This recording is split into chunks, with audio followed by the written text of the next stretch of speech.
Well, I just used this Femco sprayer, 40-gallon. It's got boom arms on both sides. I just put the one out for you to look at. It's about a 10-foot spread, and it's got 4 nozzles on it. I've had it. It's a 3-point hitch actually, but it works great in this mossy mow bed, truck bed, just strapped down. It's got the little metal arms, and it fits just perfect height to go over the tailgate. And then I'll spray off the bed so it doesn't get rusty from the spray. But use that to spray. Just hook it up to the battery. You have a little on-off switch right there, and I've sprayed. Now it's time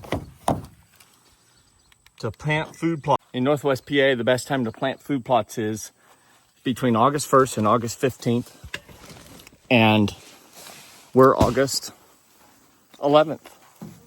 I've got a bunch of seed that I purchased from the co-op, and it's just a blend, and I plant usually some form of white clover, usually ladino white, and then I plant brassicas, rape, purple top turnips, and chicory.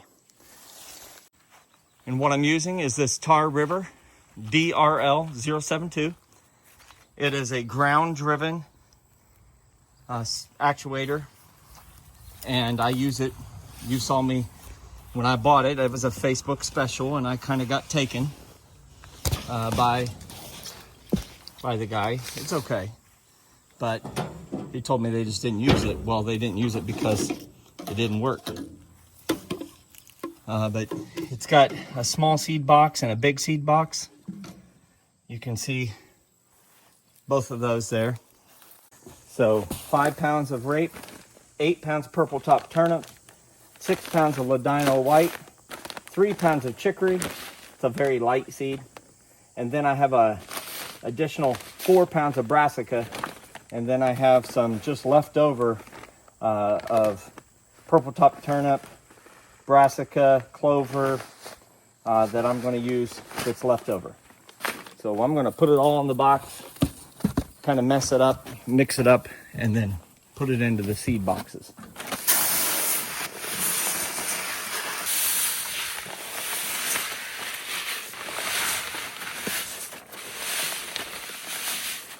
Never bought chicory that was blue before.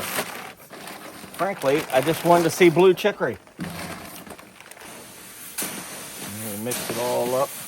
It's pretty evenly mixed here. We'll pour it in the boxes.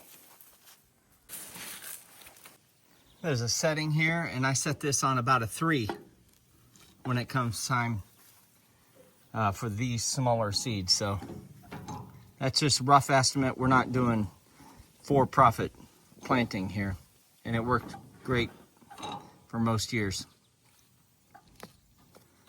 So I just turn this handle, turn this back,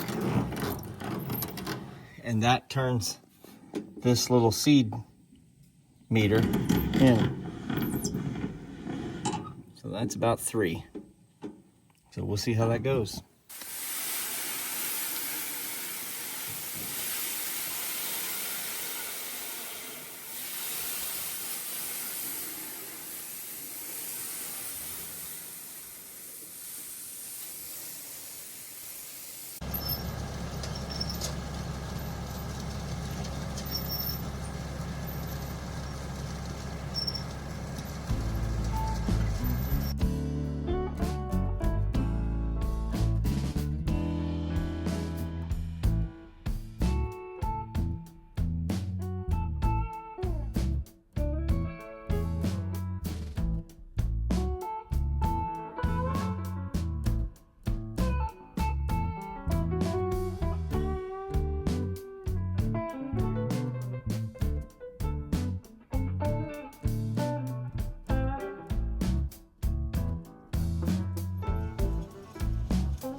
Hey everybody, it's day 2, food plot planting. Ran out of seed and they didn't have any daikon radish the first time I went, so we got big rain coming, I think, maybe even today. So I'm gonna try to get it in the ground. We're gonna try to get the electric fence installed. Come along, day 2, food plot.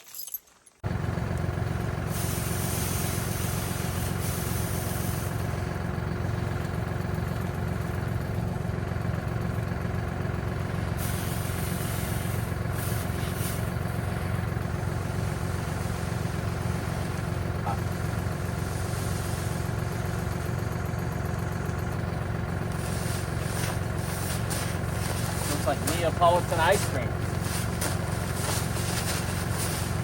I've got all the things closed right now, and I'm gonna plant the daikon radish first, overseed that, and then I'm gonna plant this.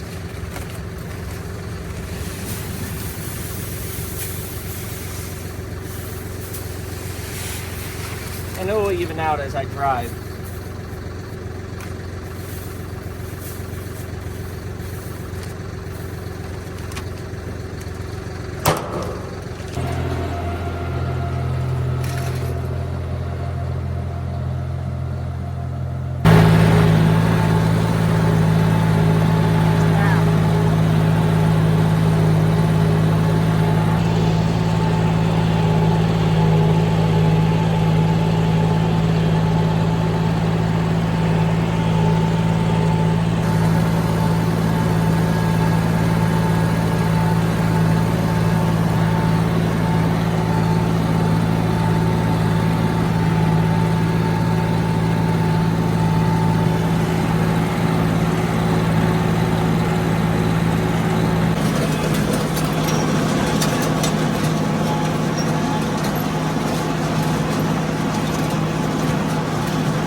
We got big time deer pressure. We got the food plots in.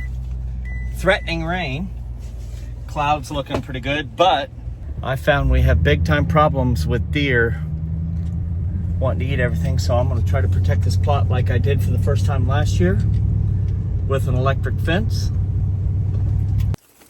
So here we are by the muddy, and I've got these plastic fence posts, and then I got the regular T-post. So we're gonna work on getting those in. We got threatening skies above me, so I'd like to get this in.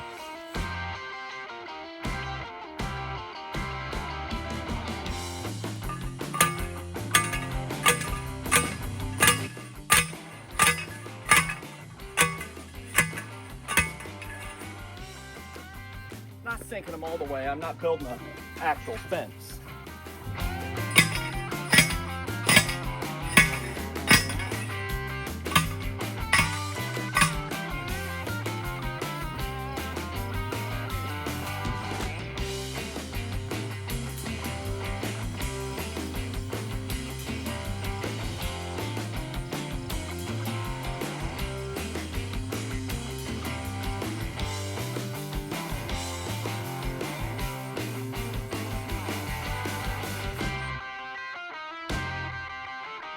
All right, we put our insulators on.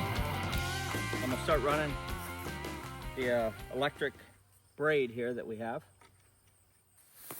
And we'll just run this around.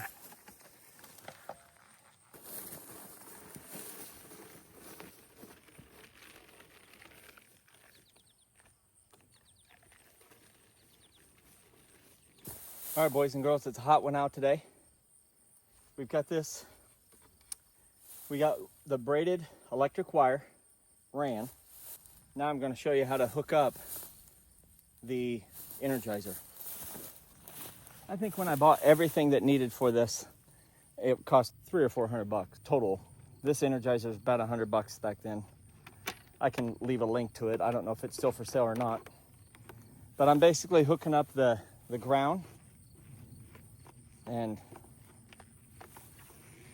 Hopefully it's got enough contact. I didn't shine it up at all. And then you basically just touch the hot, tighten the hot up, and connect the teeth, the alligator clip, to this braided poly wire.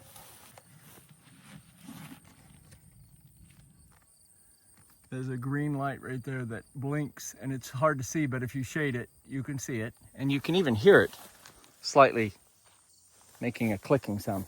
So basically, I'm no electrician. I can do basic electrical stuff. My understanding of how this works is this is the electric energy supply. It runs through the wire and then discharges off into the ground. And then the ground wire completes the circuit and brings it up and closes that circuit. So it's actually kind of a air contact with the ground. So the hot actually is on one circuit and it ends blindly. And apparently the electrons go into the ground absorbs it, and then comes up through the ground wire to complete that circuit. So thankfully there were plenty of videos on it. I'm gonna go measure what the voltage is. So now I've got the voltage tester. You stick this end in the ground and then you hang it and look at the light, and how high it lights up tells you how much voltage you have. And it's got really strong there. It's 7,000, which is as high as this reads. I'm gonna go test it on the farthest point and we'll see how it measures. Well, it took me about an hour and 15 minutes to put it up this time. Start to finish, I already had the ground wire installed. So now we got the food plots planted, we sprayed them, planted them, got the electric fence protecting the honey hole to let something grow while the deer eat the rest. Now we're gonna go feed the fish, head on back home, get into some other trouble.